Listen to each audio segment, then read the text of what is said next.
Hello and welcome back to Tubicon. In this video, we're going to be showing you a number of updates from the dashboard as well as the new released feature, which is recording. So the first thing that you would notice, opposed to the previous tutorials, is the dashboard look and feel. So previously, the dashboard icons were at the top here with a vertical control point. Now this is on the left-hand side over here. It still has the exact same functions, obviously with a few more features. And what you'll notice from the dashboard, there's a couple of new things going on here. So one of the first things that you'll see is this area here, which is package. This relates to what edition of Tubicon we're currently using. So in this, we're using the starter. You can obviously get the Pro edition as well and various other editions. The second thing that you'll see is the bottom here, recording, and this is what we're going to be focusing on today. So this recording feature allows you to record and also live stream to Facebook and other social networks, as well as a website, all simultaneously.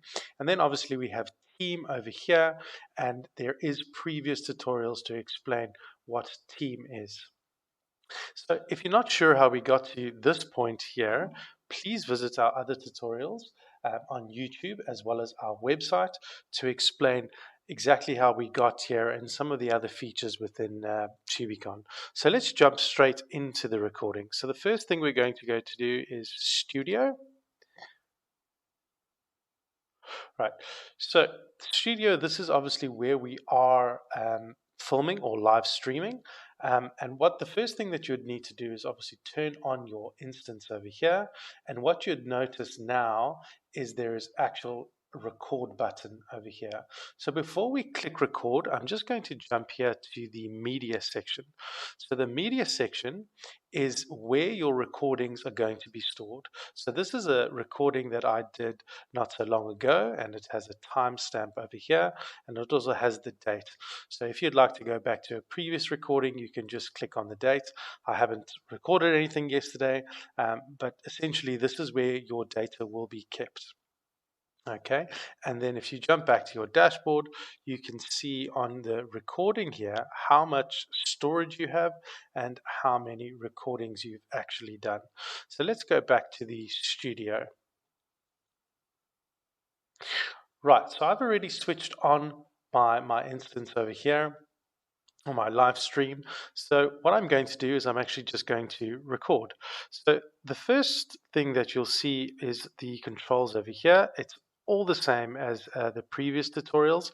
And again, if you're not sure how we got to this stage in terms of linking your device, linking to Facebook, linking to your website, please have a look at our previous tutorials to show you some of the basic setup steps. Right, so I'm just going to jump straight to record. So I'm going to click this button over here, and over here we'll have our live area. So then what I'm going to do is I'm going to click record. So it'll pop up and ask you if you want to start recording, and you will say yes. So within your recording, you can still have the same functionality, which is obviously zoom. You can have the mic option. You can have some settings over here for the camera. You can have the lower third option, which we'll just write tank for this example. You can obviously take that away. And then what you can do within the recording is you can stream live to Facebook, as I've mentioned. So we'll do that. We'll go live onto our Facebook page. And what we will also do is we will go live to a CDN. In this case, we could use a VLC player, or you could use a website. So in this case, it's a VLC player that we're going to be using. So I'm just going to copy this, and I'm going to paste that into my VLC player, as you have seen in a previous tutorial. So what we're going to do now is we're going to have a look on Facebook if this is going live. So we're going to refresh our page here quickly and go to our posts.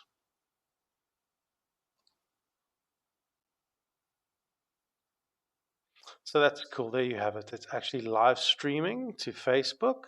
But if we go back to our studio, it's also recording over here if we want to use it at a later date. So let's switch off our VLC player or website or whichever CDN network that you want to use. I'm going to also switch off Facebook.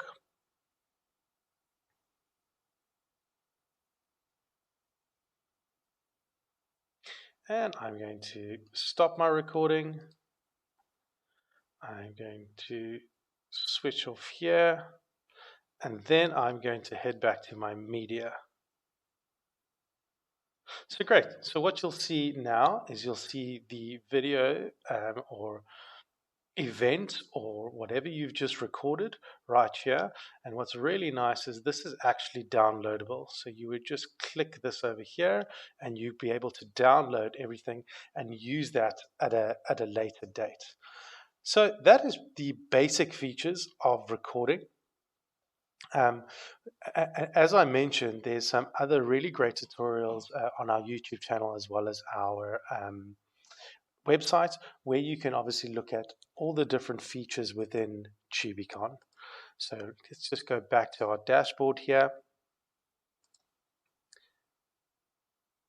And we can obviously see what we've been doing, how much time we have left, how many recordings we have, the package, and so on.